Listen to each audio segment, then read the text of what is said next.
je ne conçois pas que l'on puisse vouloir vivre en bonne santé loin de la végétation. Il a été prouvé, dans des études mais vraiment sérieuses, que l'homme avait besoin, quand je dis l'homme et la femme bien évidemment, avaient besoin d'arbres pour vivre en pleine santé. L'arbre, c'est un condensé, c'est une boîte à pharmacie pour faire simplement.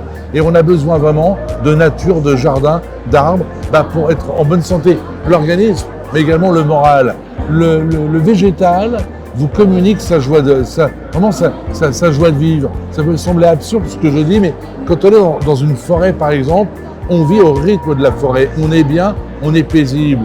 Et je sais que beaucoup d'hôpitaux, par exemple, qui possèdent des espaces de nature, obtiennent des taux de guérison beaucoup plus importants que les mêmes hôpitaux qui, eux, n'ont pas de végétation.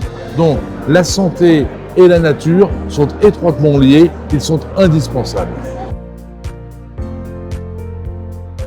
Je crois que tous les arbres, tous ou presque, symbolisent la longévité. Mais il y en a peut-être un, pour moi, qui la symbolise particulièrement, et c'est le chêne. Parce que le chêne est un arbre qui n'est pas prétentieux de par sa floraison ou sa fructification. Il est massif, il pousse lentement, mais j'ai le sentiment que même après sa mort, il continue de vivre.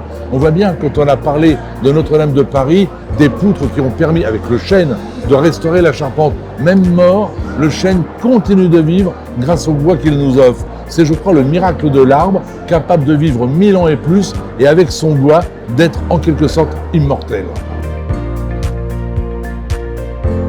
Je conseille souvent aux politiques de m'accompagner dans les jardins et de prendre exemple sur le métier qui est le mien pour gérer le pays. Le métier de jardinier, c'est le métier où il faut tenir compte du temps, de la saison, et il faut savoir faire preuve de patience. On ne contrôle pas la nature, on ne la dirige pas, on l'accompagne.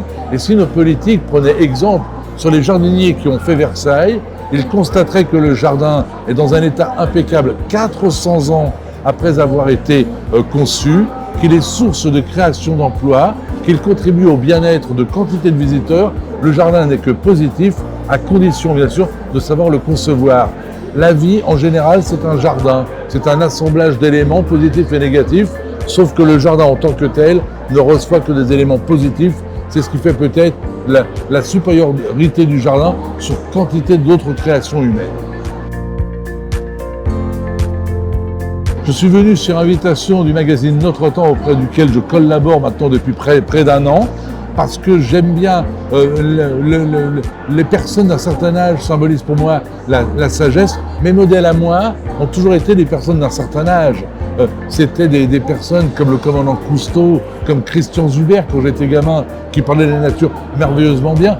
Donc je ne conçois pas la sagesse qui ne soit pas associée à l'âge. Donc le salon des seniors est un salon dans lequel je me sens bien, car moi-même je suis en train de le devenir, même si je n'aime pas beaucoup le terme, j'en conviens.